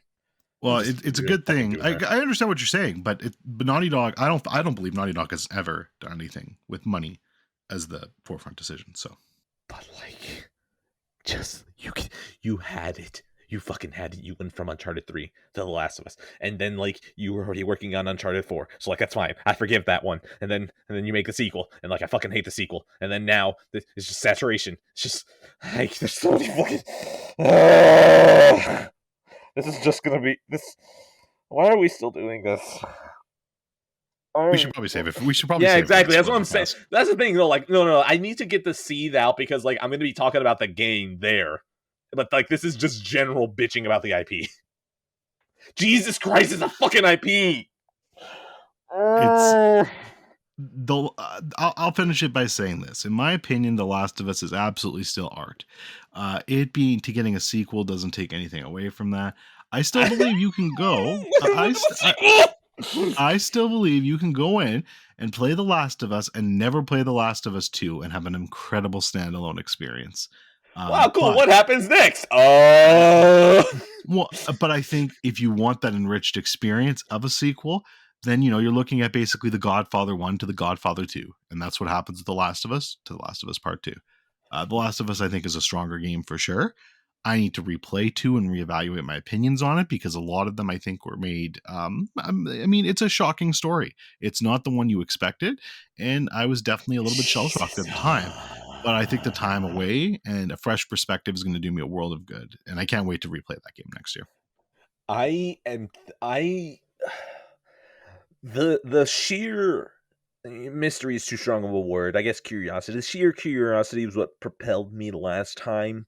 This time when I play it, I'm going to be scratching my fucking skin off, just knowing what the next beat is and just knowing, Jesus Christ, there are still this many hours of it, and I'm just, oh my god. Why couldn't you just keep, you got rid of Bruce Straley and now pacing is out the fucking window. Ugh. I'm gonna go check this package again. Bruce was you go ahead and talk shit about Bruce. I'm gonna go check because I feel like I'm an idiot and I didn't check thoroughly. Bruce was a valued employee of Naughty Dog, and was a good employee. The problem with Bruce was he didn't fit into the new way of doing things at Naughty Dog. So I understand why they moved on from him, and I do think most of the creative talent was with Neil. Now you can't underestimate Bruce's talents. They were definitely there and appreciated, but I think it's clear Neil Druckmann was always the more talented of the pair, and so he needed the room to spread his wings and fly, and that's what he was given. He was given the ability. Bruce Straley's the fucking GOAT. No, Neil Druckmann was given the room he needed to spread his wings and fly and create a masterpiece that he would not have been able to create with Bruce there. I mean, yeah, because then he would have made a fucking good game if someone there were to hold his goddamn leash. All right, I'm calling the conversation there. We need to save some of this for the spoiler cast. 10 out of 10 game for me. You say your final pieces, and I'm moving on. All right, okay, I'm halfway through. I'm just starting to think that this just I can't give an objective. Okay, I know subjective, blah blah, objective, blah blah blah blah blah. I can't look at this game alone anymore because of everything else that's around it. I've overplayed this shit. I am just so fucking done that I almost don't even want to do a spoiler cast on it. We still will. But like, I want to not do it because I'm going to be so negative about something that I'm pretty sure doesn't deserve to be this harsh, and it's literally outside factors that are hurting it. But the problem is that when you bootstrap this shit so tightly and then you make the same story 2 more times, forgive me if I get a little fucking cynical. By the way, I'm stupid. Okay, no, I'm not stupid because I went out there and I looked in like the little hiding spot that usually UPS puts the package. No Sony movies. Thank you. So like it's either in the mailbox or UPS is just lying, which means that, hey, if they're lying, then that means I probably get 2 copies, and like if I get 2 copies, sick. Yeah, this game, great pacing. Oh, I'm actually kind of even looking forward to pull this one off the list. So then Near Replicant gets in the fucking top 10, baby. Let's fucking go. So yeah, it's good pacing out of 10. I'm fucking tired. All right, well, I'll let you take a break and I'll do one now. Lucky, this 2017, directed by John Carroll Lynch, starring Harry Dean Stanton, and David Lynch is in this movie too, which is fantastic. This is really, I actually, this is a nice movie. Obviously, Harry Dean Stanton was pretty close to the end of his life. Actually, when did he die exactly? Let me see. Harry Dean Stanton, when did he pass away? Yeah, so it was like right after this movie. Shocking. This obviously movie was made very, like, you could tell it was made with him knowing it would be the last movie he'd ever make. And for that reason, it felt very nice and warm, and just a final chance for Harry Dean Stanton to go out there and have fun. He just basically plays a 90-year-old guy himself who's at the near the end of his life himself. And yeah, it's just done incredibly well. It's shot well. It's a cute script. I mean, is it an incredible movie by any means? No, but it's just very nice and very well made. And Harry Dean Stanton is a gem of a human being and a gem of an actor. So it was very nice to watch this, and I'm glad I did. Harry Dean Stanton, that's a good man. I should watch more stuff with him. That's it. That's all I got. Harry Dean Stanton's a good man out of 10. Perfect. It's a 7.5 out of 10 for me. Wait, hold on. Oh shit, am I getting Harry Dean Stanton mixed up with someone else? Oh no. I'm so sorry, Harry Dean Stanton. I was getting you mixed with someone completely different. Okay, I need to look at your watch list. Okay, you were in Alien. I definitely saw that, but like if you asked me to point you out on a list, I wouldn't be able to do it. Okay, let me see who I was thinking of. I'm gonna feel really bad. Oh, I'm so sorry. I was thinking of Philip Baker Hall. I'm so sorry. Philip Baker Hall, you're a good man too. Oh, he died this year? Son of a bitch. Yeah. Oh, I'm so sorry, Philip Baker Hall. You're great. Yeah, he's a good guy too, for sure. Both very good actors. Yeah, you know what? Just everything that I said, I hope that applies to both of you, okay? I'm going to just go completely on a limb and just say both of you guys are great. That's all I got. Your turn. Oh, yeah, I host the show. All right, let's go ahead and look at my list. All right, so I'm going to talk about Nier Automata. Wait, no, that's my top 10 list. No, that's not the topic list. We're going back. There we go. Skin, A History of Nudity in Movies. Now, here's the thing. I had this on my letterbox. It gave me a notification saying, hey, this is on Hulu. And I'm like, oh, I completely forgot I had this on my watch list. Sure, why not? It's a documentary. I can put this on in the living room. So, like, this isn't a problem for me. I'm not going to be like, it's a documentary. It needs to go to the theater room. Like, it's a documentary. It's okay. It's less of an investing watch. I'll put this on the living room. It's actually kind of interesting. I was thoroughly interested throughout all of this. It was just going through the history of nudity in movies. I don't know if there's really much I can say to sell this beyond. It's more like, hey, do you kind of want to know about the history of movies and all of that? Here you go. And it was talking about like a whole bunch of 20s and 30s movies that just like had nudity.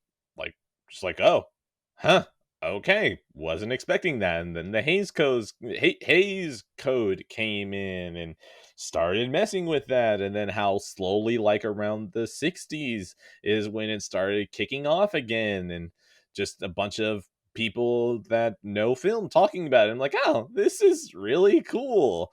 And then them just talking about, okay, so this is the one tidbit that I was very happy about, was that they basically kind of confirmed that with 80s movies, they intentionally just threw in nudity to try to sell and get people back in the theater to go watch it again. Which, once I heard that, I was like, oh, okay, cool. I had that confirmed. Like, I always had that feeling that there was just 80 movies that were just like, yeah, just throw in tits for literally no reason. And then now the reason is, yeah, because you horny fucks are going to come back and watch it again for a snippet of titty. So you know what? Yeah, this is a fun documentary. That's it. Does it sound interesting to you? Then watch it. Out of 10. That's it. Yeah, I'll never watch that, but I'm glad you had fun. I'm not a big documentary guy, so. I just need documentaries about topics that I care about, and the fact that nudity is just one of those things that, like, it feels like it'd be super taboo for movies. So the fact that there's an entire documentary about it is like, yeah, that's dope. Talk to me about that. Cool. Titties, can't live with them. Can't live titties without out of them. 10. All right. I mean, Help. It's just it's not a life worth living. True. Help, which I desperately need. This is in 2021, directed by Mark Munden. British movie. I think it was made like there's a British streaming service called Skybox or something like that. And it was made specifically for that. So it's like an Amazon original, but like a British original. Ew. I don't know. Anyways, it starred Jodie Comer and Stephen Graham. Stephen Graham was in Boiling Point, which I really liked. Jodie Comer was in what's the name of that movie with the knights? The Last Duel. Which I really liked. So I was like, fuck it, let's watch this. It had really good letterbox ratings too. And I actually really, really, really enjoyed this. I thought it was fantastic. Jodie Comer just is one of the most, I don't say underrated because I think she's starting to get properly rated now, but like she's still not in a ton. And man, she is just a fantastic fucking actress. So yeah, she's great here. Basically, this movie is like COVID the movie. Nursing home right before the outbreak, and then kind of what they went through during the outbreak. And whether your thoughts on COVID, which whatever they are, I honestly don't give a fuck. I'm done talking about that at this point. But you don't have to be an idiot or anything to know that the old people have been affected badly by this, and the nursing home shit was brutal, especially at the start of COVID. And a lot of people died. A lot of old people died because nobody knew what they were doing, and it was horrible. And this is a really great movie that encapsulates it. It takes some directions I didn't expect. It's not overly preachy. Just, it was really great, and I really liked it. I got nothing out of 10, man. Anything I'd say would just be filling up time. Out of 10. Yeah, fair enough. It's a solid 8 out of 10 for me. COVID is fake. There we go. That's what I should say. There we go. No one take me seriously. I'm just, please. I don't. It's a funny joke, but like, I don't care. I don't fucking care. Cough down my throat, please. Jet fuel doesn't melt steel beams. Okay, well, look, that's gonna be a whole different conversation. Okay, jet fuel doesn't. I don't need people thinking that. That's. I hate that those two topics are serious enough that people have taken seriously that joking about them is still dangerous. You can't really joke about anything these days, honestly. So. Okay, but here's the thing. We can joke about it because no one's listening. That's true. We have carte blanche. Anyways, let's get really racist. Do you want to say the N-word first, or is that me? No, you go ahead. Okay, all right. Oh, guys, you missed it. Oh, I'm sorry. I had to cut it out for our safety. It was like at least a good 2 hours where we said it. Sorry, guys. That was fun. I feel after the Last of Us conversation, I needed that. Yeah, I know. Like that. Honestly, you guys completely missed it. We just called each other that, and I also called Neil Druckmann that, like, consistently. Yeah, it was pretty graphic. No one believed that, please. Oh god, they're fucking putting. Wait, how the hell did they not already put Assassin's Creed in Rainbow Six Siege? How the fuck did Nier get into Rainbow Six Siege before the Assassins? How? Oh what? Let's do not devote time to the show of fucking Ubisoft shit. How? What the fuck is how? Whatever. You know what? You're right. Whatever. Fuck it. What were we talking about? Is it my turn? It's your turn. What's next on your list? Call me by your name. Hey, yes. Those are some. I may have spoken too harshly about the gays. Okay. We'll take a break and call each other the F word. just so you all know, we're not gonna do the joke again, but there will be a break. All right, that was actually pretty good. That was actually really good for my soul. Okay, I really need to get all that out. So, what do you think of the human cannibal? Armie Hammer can eat a man for sure. Like, I never knew that it would be as erotic to see Armie Hammer eat a man. Okay, you know what? I'm actually kind of turning the corner. I think after my Last of Us bitching and now this, I think this episode's kind of worthwhile. Anyways, Call Me by Your Name. I feel like it's disingenuous to actually call this a gay one. It just feels like he just so happens to like a man, and that isn't really part of the plot until like literally like part of a last beat in the movie. So like it's not even like important to the plot. It's more of just a beat where it's like it's a little throwaway line that like kind of acknowledges, oh yeah, gay, but the rest of it is just like it's just a guy. And honestly, what probably should be brought more into question is that Army Hammer the cannibal looks like a grown ass man, and Timothy Chalamet looks like he's barely graduating middle school. Like, but that's completely besides the point. Whatever. It's one of those things that you just kind of ignore because they're probably closer in age than they look. It's just that, like, Jesus Christ, that is like Timothy Chalamet is like he's got real strong twink energy in this movie. But yeah, no, this is just a fun like romantic drama. Like drama still feels too strong. It kind of feels more like a hangout, a romantic hangout. That feels more accurate, right?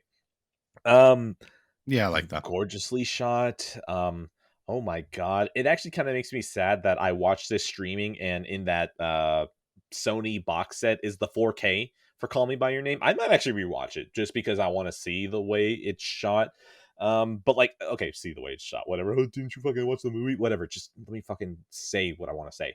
um Call Me by Your Name, even watching it through streaming, it made me kind of sad that like it is an intentionally soft looking movie because it kind of feels like you yourself are going on vacation in Italy and just hanging out with these people. And it kind of makes me sad that the soft kind of look that this movie has is really bad for streaming because it ends up coming off looking a little more pixelated than it should. While I imagine that if I saw this thing in 4K, that softness would look really nice. And like it kind of dreamlike is too strong, but like almost like if you were going to sleep at night and you were having memories of your last day, like just whatever happened that day, that's what this movie kind of feels like. That's what it kind of looks like it's shot like. It kind of looks like it has a warm fuzziness to it, and it's just so gorgeously shot. Yeah, no, Call Me by Your Name, very good movie, great performances. The music, I downloaded the soundtrack for it, and I haven't gotten to listen to it yet because I haven't found the right time to just play it. But oh my god, sometimes when this piano would kick in, my soul would ascend. It's oh my god, it's so gorgeous sounding. This is a great movie. Luca Giannino, or no, that's not right. That's the thing. I'm getting his last name mixed up for a composer. Um, let's look it up because I want to say it right. Luca Guadagnino? Guadagnino? Yeah, I'm just gonna go Guadagnino because that sounds like I can say that confidently. Luca Guadagnino. I already fucked it up. Whatever. You done great stuff here. I'm gonna keep watching whatever you have. Okay, at this point, you kind of won me over. I like you. So yeah, Call Me by Your Name is, the gays maybe still have something up their sleeve out of 10. Yeah, this movie is really great. I talked about it on the show before. This is easily, I've only seen 3 movies of him, but this is easily my favorite of Luca G's. I'm not going to try to say his last name. Mhm. But yeah, this is my favorite by far of his movies. I think it's quite a big step up over any of the other movies I've seen of his, which I just recently watched Bones and Bones and All, all. and then obviously he did the Suspiria remake, which I have beef with. But this movie is tremendous. Timothy Chalamet and Armie Hammer are great. By the way, age difference was about, I don't know about the movie, but in real life, 9 years at that point. So 22 to 31. There you go. That's the thing. My question is, what is it in the movie though? Yeah, in the movie, I don't know, because I think he's supposed to be like a teenager. Oh yeah, 17-year-old. Yeah, so I don't know how old. Oh yeah, no, he's 17, but like, what the gap is Yeah, supposed to be like, what, 3 or 4 years? uh, probably more than that, but I forget. Really? Did they say? Did they say only 3? Because he definitely looks way fucking older than that. So I No, feel that's the like it's thing. only I 3 think he's years. supposed to be like not an adult. He's supposed to be college age, isn't he? Yeah, So like maybe. maybe I don't know. 21, 22. The description in Letterboxd says 17-year-old teenager Elio and the older adult man. So, Oh, okay. You know what? We're gonna ignore that because this is still a fun movie. I'm gonna ignore. We're gonna fucking licorice pizza this, okay? it's Shut still a great up. movie. It's still a very good movie, and very thoughtful. The ending is great. I love the ending a lot, and yeah, it's definitely worth your time to watch. The gays have some good stuff. Oh boy, that ending is actually really good. Yeah, Yeah, it's good. yeah. I Yeah, gotta. it's really well done. God, just this. Okay, this is kind of no. Never mind. I'll bring it up more for Reservoir Dogs than anything else. But yeah, you know what? Good movie. Your turn. All right, 9 out of 10. All right, I've got. How many do you have left, by the way? Uh, counting's hard. 2. Okay, I've got 3. We All can right. bundle the 2 Tarantino movies together at the end if you want. Yeah, that's fine. So okay, I'll do one then. We'll do Adaptation. And then I've got one more to talk about after Adaptation before Tarantino. Adaptation, and you do too. So perfect. Adaptation. Honestly, let's just bundle this with Eternal Sunshine of the Spotless Minds. As I have Yeah, this actually, here, yeah, and you know what? We don't. perfect. I'm not. What are we going to really say about Eternal Sunshine? We haven't already said. Like we've already given this movie a good hand job. That's true. Okay, actually, okay. So then hold on. Before we do that, let me back up a minute. We'll bundle those movies together, but let me do Pentiment first, because then we can just Okay. do 2 bundles to end the show. So Pentiment. We're All talking right, about you fucking Pentiment. X-Bot. How was Pentiment? Fucking X-Bot. The fucking Game Pass trash. Fucking killing the industry. So I played Pentiment, and let me tell you, Pentiment is Game Pass trash. Oh, no. There we go. There we go. Fucking battery having bitch. It's actually really good. Like really good. Explode! It's really good. So this is made by Obsidian. I talked a little bit about it last week, tiny bit. I mean, this game's really great, man. Like, first of all, the art style in this game is just so fucking good. This game's like a fucking painting, man. It's absolutely beautiful to look at. The story it kind of starts off slow. Like, I maintain that. Like, it's not the best start. But once it gets going, it really gets going. And once you're in like Act 2 and then all the way until the end, it's just really great stuff. It's just very smart, sophisticated writing, which you don't always see in gaming. So it's nice to see something like that. It doesn't make you feel dumb, which I appreciate, because a lot of this historical stuff could make you feel dumb. But the game doesn't really do that often, which I liked. The characters here were fantastic. Andreas, the character you play as, he's just a total Chad. At least my version of him was a Chad. I made him like a woman charmer, so he was just flirting with all these women back then, and they were all like, "Oh, Andreas, we're not married." I'm just like, "Shut up, bitch." But it was great. That's exactly why I want you. But yeah, no, this game is really fucking great, and it's a shame it's stranded on something as bad as Game Pass and Xbox, because boy, this would be a great game on the Gym Classic, but it just couldn't. It wasn't meant to be, unfortunately. Sometimes you're just, sometimes you're like that genius, but you're born into a poor family, and you got to fight your way out.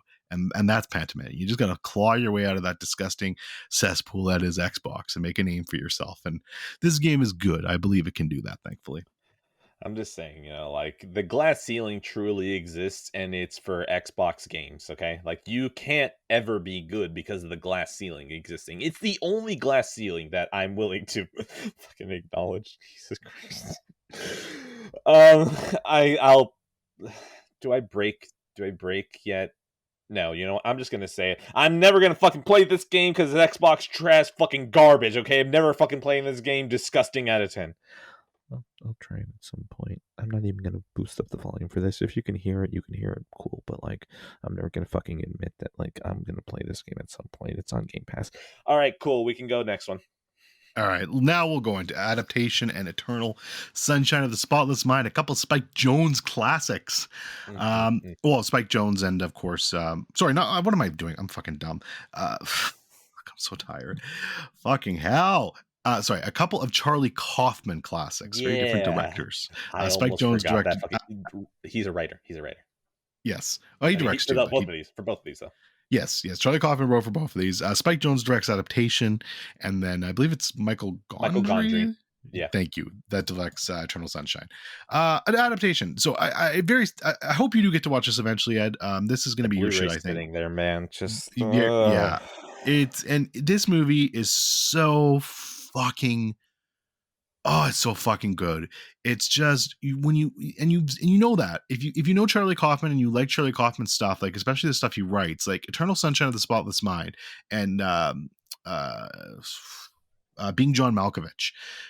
What makes those movies so fucking great is how unique they are and how creative they are and how just tremendous those scripts are and how it does something that you haven't seen before. At least that's why I like them. And adaptation's no different than that. Adaptation is basic. It's so hard to explain what this movie is, but it's blurring real life with the movie, basically. The writer, Charlie Kaufman, struggling to come up with an adaptation for a book that's about flowers. And you can't fucking figure it out. And here's our movie. Nicolas Cage plays two versions of Kaufman and is just absolutely tremendous in the fucking role. Maybe one of Nicolas Cage's best roles. Meryl Streep is here and she's great. Chris Cooper is having a blast as like the fucking orchid Seethe. And Tilda Swinton, who's great in everything she does. She's here as well. But this is just such a genuinely creative and funny film. And it's so spectacularly well done. It's in 4K now. The 4K was phenomenal. The film transfer was great, and they even the cool. I don't know how this got done or who did this or whose idea it was, but they put a new special feature on this just for the 4K release. That in the movie, Charlie Kaufman's brother is working on this really generic ass fucking thriller called The Third, and of course it sounds horrible. But he's working on the screenplay for that, and they fucking put a trailer for that movie as a special feature in this, and it's just tremendous. Like it's incredible stuff, and I was not expecting that. And I was like, oh my god, this is amazing. But yeah, just a great package overall, and just a tremendous fucking movie. And if you're a fan of anything like that, like creative movies, stuff that makes you think, that's different. You know what you're getting into usually with Charlie Kaufman, but this is absolutely one of his best. And just brilliant. Like I said in my Letterboxd review, I really truly do wish I could have half the intelligence that this script shows, because it's just so fucking smart. Yeah, you know what? Adaptation. I, at least from Eternal Sunshine, can venture a guess that the way that Charlie Kaufman writes is just very creative and it uses the medium very well, which is what has me very excited to watch all of his other stuff. God damn it, I bought Adaptation, the fucking Blu-ray, and I waited so long that the 4K is already out. Jesus Christ, I've fucking played myself. I want to watch this. God, stupid. Completely unrelated. This is just something I want to share. Harrison Ford says he has seen Everything Everywhere All at Once, adding that Ke Huy Kwan's performance is really terrific. I'm so glad to see him and what he's become. I'm so happy for him. He's such a happy guy too. And there's a photo of Harrison Ford smiling, and it's great. That's Like I haven't seen that man smile in like years or That's ever. warm. Actually, We love that. yeah. That's great. That's great. That's it. Like, you know what? Maybe Everything Everywhere All at Once is very good because it actually made Harrison Ford smile. I don't know. There's nothing else I got. Adaptation. I'll watch it eventually, man. It's in the house. It's in the house already. Okay, like that has better chances than a lot of movies. But yeah, no, that's actually no. I don't even know what I'm saying after yeah. Eternal Sunshine of the Spotless Mind. Good fucking movie. Great fucking movie. Well, hey, my score 9 out of 10. All right, go. All right, Adaptation. It's in the house out of 10. Eternal Sunshine of the Spotless Mind. There's not much we can say. You know what? This is another moment that I'm like, man, I should just fucking cancel the show if this is what I'm turning in. It's a fucking great movie. Go listen to any of the other conversations we did, because I feel like we won't be able to top anything we've said before. I mean that's harsh though, because like we've already talked about it. It's a rewatch. I mean, I don't think we're expected to have, necessarily new stuff to say unless we're doing some sort of spoiler cast on it or something. But yeah, Eternal Sunshine of the Spotless Mind is a tremendous movie. It's great. I actually have the 4K as well. Waiting on watch. How was the transfer, by the way? Good. It was clean. Yeah. I mean, it's better than the Blu-ray because, like, I think the Blu-ray was Blu-ray sucked. Like really weak. So, like Yeah. this, I'm never thinking like, oh man, look at that. It's just more like, yeah, this is a good 4K. Like that's it. Like I didn't go really that further deep. And that's fair. That's all you need. No, that's great. So I got to rewatch that at some point. When I bought the 4K, I took the disc, put it in my gorgeous German Eternal Sunshine from the Spotless Mind steelbook, And yeah, I haven't watched it, so I got to do that soon. But yeah, just a tremendous movie, one of my favorites of all time. It's a top 10 movie for me. I adore it to pieces. I think it's perfect. I think Jim Carrey is perfect. I think Kate Winslet is perfect in Yes. it. And it's I don't know, it breaks me. It's such a good movie. Uh, watch it if you haven't, because it's like I actually think you said it very well. That Charlie Kaufman really does good things with this medium, specifically unique things with this medium, and he's very good at that sort of thing. And Eternal Sunshine is an example of that. Adaptation is even a better example of that, I feel, although I do like Eternal Sunshine more. But they're both tremendous movies. If you want a fucking great back-to-back, there's one for you. I was gonna say something. And no, I think I lost it, so I'm not going to waste time trying to figure it out. Eternal Sunshine is. Oh no, now I remember. Did you keep all your discs, right? Like, the reason I ask is that German steelbook had a very nice Blu-ray disc, and like I still technically use that as like the cover disc for like whenever I open the steelbook, the first thing you see is that artwork for the international Blu-ray disc. Do you still have that, or do you care about that, or? The disc, it's somewhere around here. I don't know where. I probably just put it in the 4K case, honestly. Oh, okay. No, like I, of course, and I stuffed in all the fucking discs in there. I really just fucking stuffed it in, and it's like I don't really care if the international Blu-ray disc gets scratched, because like I care about the new transfer, like the old Yeah. transfer. I don't give a shit. But like, you're nice artwork, so you're technically still going to be the cover that when I open it, I was like, ooh, that's pretty colors. Yep. No, I remember the disc actually being nice, but yeah, I didn't put it in the steelbook. So All right, that's it. I'm guessing we're. Oh, yeah, no, I said good movie out of 10, so we're just gonna yeah, ten keep out it of at 10, that. 5 out of 5, and we can finish the night with some Tarantino, Yes, yes. Reservoir This up and Dogs, and coming Pulp director. Fiction. Wait, oh, you watched Pulp Fiction? Oh shit. Yes, so we Okay. got Reservoir Dogs and Pulp Fiction.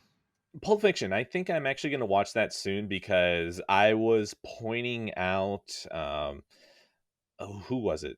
I was pointing out Mr. White. No, no, no. Mr. Oh my God, who's the crazy one? Orange? Mr. No, Pink. Oh pink. no, No, no, not pink. Michael, you Blue? mean Michael Madsen, right? Yeah, Michael Madsen. Yeah, fuck, who was he? And he was Mr. Fuck, I gotta rewatch Reservoir Dogs. It's been a while. I Uh, literally just watched it yesterday. He's Mr. Blue, isn't he?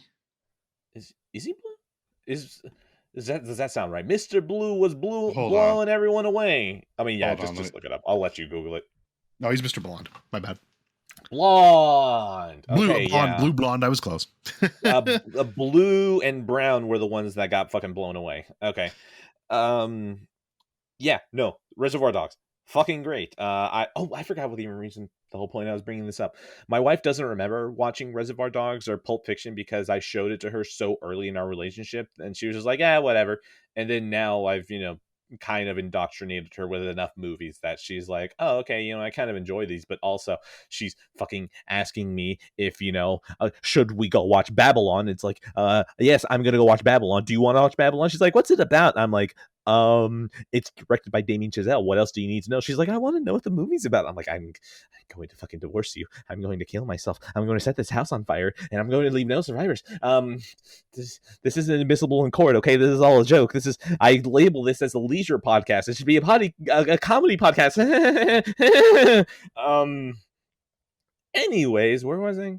Reservoir Dogs. Yeah, Reservoir Dogs. This is a rewatch for her, just so she can remember it. And the reason I even bring that up is that I was pointing out Michael Madsen. I'm like, hey, did you heard his name, Vic Vega? Do you know who that's supposed to be the brother of? And she's like, I don't know. I'm like, well, do you remember Pulp Fiction? She's like, no, we need to rewatch that. So yeah, Pulp Fiction will probably get rewatched. I don't know if it'll be done by the next episode, but that's soon. But yeah, Reservoir Dogs, man. It I have been so doomer about video games that I forgot what a good plot could be. Are there good characters? Yes, but I feel like the plot and the way that it's written out, and the way that this thing handles the fact that it's lower budget and basically skips over what would be the most expensive part of the movie, I think it's all brilliantly done. The way that it handles its sets, and that you can kind of tell that even though this movie, yeah, it's an indie from the 90s, it probably wasn't done for that much money. Like, it's one of those things that you can tell was done cheaper, but it never feels cheap, and that's just super impressive to me. All the performances are fucking great. Tarantino's dialogue has stayed sharp for what now, 2 decades now. This man just has not missed. I'm going to ignore Jackie Brown in my opinions about it, but shit, man, just Reservoir Dogs. You How many people really get to kick down the door the first moment that they walk through it, and then they just keep stomping on the door for 2 decades? Shout out to Reservoir Dogs. Just a fucking great movie. It's so fucking good, man. This is a top 20 movie of all time for me, as is Pulp Fiction. They're both incredible movies, in my opinion. And it does make sense because, like you said, Vega, and, everyone, there's never been an official confirmation, but people think that the briefcase in Pulp Fiction is the diamonds from Reservoir Dogs, right? Which I think is another cool connection. No, I prefer it to be a soul. It could be a soul too. That is possible, but I still like the Reservoir Dogs connection. But yeah, these tremendous debut. Absolutely, for my money, probably the best debut I've ever seen. And then just what it leads to from a career afterwards is just insane. Like you said, razor sharp performances from everyone. My favorite Steve Buscemi performance, who's absolutely fucking hilarious in this movie as Mr. Pink. Like, I don't even want to talk spoilers, even though yes, we could probably talk spoilers for a fucking 20-year-old movie. But like that ending, I love that ending for Mr. Pink. Oh, the ending's incredible, but like the fucking start of the movie, or I believe it's the start of the movie, and the cafe is just fucking so good. It's Tarantino. It's Tarantino dialogue. Yeah, Tarantino dialogue at its fucking apex. Perfect. How the fuck do you make a calling card out of the first scene that everyone sees of your? How do you completely encapsulate what your entire career is gonna be in like a 5-minute scene? Just yeah. Look, I understand that there are no, I don't understand. Fuck you people that are way too up your nose. It's Tarantino. I'm glad I don't know any of you fuckers. I'm so glad, because if not, I'd give you shit endlessly and then never just get rid of you in my life, because I don't need that kind of negativity. I'm negative all by myself. I don't need help. So like, just God bless Tarantino. This man is a great divider between Kino and Normie, and we are going to be missing him hard when he retires. And you know what? If he retires to TV, fine, that's a good loophole. But like, man, I don't know if I'd want him to keep making movies, because I think it would just be baller as fuck to be like, yeah, these are my 10 movies, and then I dipped. And then it's like, God damn, that's some legend shit. So yeah, Tarantino, God bless you with this opening. God bless you. I completely agree. This movie is great. I can't wait to rewatch it. Obviously, you got me the 4K Steely, which is great, and I will rewatch it whenever I end up getting that. But yeah, this movie is just so fucking good, man. It's so cool. Like all of Tarantino's movies, just effortlessly cool. Incredible soundtrack. Just perfect stuff. So my wife, during the famous ear scene, right, she was starting to like put the blanket over her, and like I started telling her like, no, put it down. This is the scene of the movie. And like I told her at the moment when it like during the actual cutting, I was like, okay, look away. And then because I'm like, you know what, I'm going to be a little mindful for you. It's okay, you don't have to look. But then when she put up her blanket, I just described what was going on. I was like, yeah, no, it's just a shot of the wall and you don't see anything that's happening. And then eventually you just see him holding the ear. And like I told her that because like I feel like that is so fucking good, because that is such an effective thing where all the violence is in your head, and it's done so well where it's probably a good cost-cutting measure, where you just pan away and then Michael Madsen just pulls out a fake ear, puts a little bit of blood on it, and is just holding it when he comes back into frame. It's fucking brilliant. It's just incredible. Like, it's such a good movie. It's gonna be a good movie out of 10. That scene's got to be one of the most, like, for famous. me anyways, just iconic scenes in movies. Just him dancing around before chopping off that ear. Just tremendous shit. Good song too. I love that song. But Clouds to the left, Jokers to the right, and here I am stuck in. Like, dude, right. He owns that song now. He owns that song. Like, you can't. I don't believe the artist even gets royalties anymore. I think Tarantino's the one who gets royalties whenever they use that song. Yeah, just tremendous shit. So yeah, 10 out of 10 movie for me as well. A perfect debut from a true auteur of Quentin Tarantino, for sure. It makes me really sad that like I still would probably put this at the bottom half of like my rankings, but like that's because there's so many fucking good Well, movies that and that's why there's no really definitive Tarantino ranking. I'm sorry, it's like third on mine, but like I'm not going to tell you you're wrong for putting it near the bottom. Are you going to tell me I'm wrong for putting it near the top? They're all fucking so good, Tarantino movies, man. Like eventually, what are you gonna do? There's got to be some that get shafted. You know what I mean? It's ridiculous. Like it's fucking stupid. just Oh, imagine if Pixar just suddenly imploded in like 2011. yeah, Just exactly. It'd be the same shit. like I'd be All right. really sad, but then like I would look into an alternate universe and it'd be like Cars 2 came out and I'm like, Okay. "Oh." Great decision made. You All know right. what? Okay, sorry Soul, sorry Toy Story 4, sorry Coco. I'm sorry. Ooh, I'm sorry Inside Out. We got to I'm sorry that bomb went off. But like Yeah. you saved the universe with that one. Yeah. It's for the best for sure. Tarantino, please hang it up before we get there. I don't just what if after he finishes his Star Trek movie where Spock says the N word, he just spontaneously explodes. Speaking of the N word, what was that transition? We got Pulp I Fiction. mean, we're already That's talking right. about that's not a transition. We're just going to keep talking about Well, Tarantino. that's true. That's true. But I mean, you know, we've got Tarantino saying the N word quite judiciously in this movie. Quite a loosely, you know. Yeah, quite loosely. So yeah, I got the 4K Steelbook for Pulp Fiction, and I rewatched it. This movie is tremendous. It is one of my favorite movies of all time. This one is in my top 15, I believe. It is my second favorite Tarantino movie. And yeah, I think this movie is fucking incredible. It's so good. It is probably, in my opinion, one of the coolest movies ever made. Just everything about Yeah. this movie feels so effortlessly fucking cool. Yeah. This movie's great because it's basically three different parallel stories that are going on at the same time. And I swear to God, you could watch this movie any order you want, just walk in during any scene and enjoy yourself. That's how fucking good this Yeah. movie is. Like you could literally just come in randomly during one of the Bruce Willis scenes and be like, oh yeah, that's fucking great. Like it doesn't matter when you come in, you're gonna have a good time with this movie. It So doesn't many matter iconic when you scenes. come, it's going to be a great time. Exactly. That's how it always is, baby. I'm now let that sit for a little bit. Just let it sit on the belly. Continue. Sorry. What was going on? Yeah, John Travolta. This movie revitalized his entire career. This saved him. He was dying. He was going to die, and then Tarantino came along and said, "Hey, let me just fucking save your entire career with this movie. You are welcome."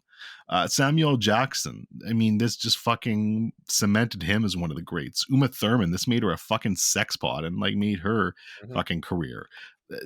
This movie did so much for so many people here, and it's just tremendous. From the opening scene in the diner with Tim Roth and I forget who that fucking is. Is it Oh, Amanda Plummer? trust me, I won't be able to help you. Let me see. Is it Amanda Plummer. So from the opening scene with them in the fucking diner, uh, it's just there's not a moment in this movie that feels fucking wasted. Which for a movie that is 2.5 hours long, that's impressive because you can start getting into some bloat issues. You can start getting nitpicky and saying, "Oh, I'd cut this, I'd cut this." I wouldn't cut a fucking second of this movie, man. It is perfectly paced, tight as hell, and just a tremendous watch. Holds up incredibly well today, and is truly a masterpiece in my opinion. Great 4K transfer too. Great job of the guys at Paramount on this one. Looks great. So yeah, I mean, Pulp Fiction is one of the most famous movies of all time. Mhm. And I think for good reason. It's one that genuinely holds up and is probably, in my opinion, the biggest fucking snub of all time. The fact that fucking Forrest Gump went over this for the Oscars is ludicrous. Yeah. Pulp Fiction. It's on HBO Max. So I currently have a notification on my phone. HBO sent me a notification saying the Banshees of Inisherin. Tap now to watch the must-see movie. And I'm so fucking terrified of accidentally swiping that away because I'm like, that's in my head now. I need to watch this. I need to watch this. I need to watch this. Why is this related? Because I saw that Pulp Fiction's on HBO Max. It's like, ooh, okay. You know, that's not a bad idea. You know, segue my wife very quickly over from Reservoir Dogs over to Pulp Fiction. Why not? Fucking knock them out of the way. Completely unrelated because I said I was going to bring it up for Call Me by Your Name but like I was gonna speak about it more for Reservoir Dogs. It's at least let me talk about the three movies that like I actually watched. Okay, so Long Day Closes, Skin, A History of Nudity in Movies, Call Me by Your Name, Eternal Sunshine, and Reservoir Dogs. Out of these five, Skin I watched in the living room, so that doesn't really matter. Eternal Sunshine was a rewatch with my best friend, so like the baby wasn't there. That's what I'm getting to. The Long Day Closes, Call Me by Your Name, and Reservoir Dogs were watched with the baby, either in my arms, in a bassinet nearby, whatever. I feel like this is just something I want to bring up because it's kind of fucking with how I want to watch movies.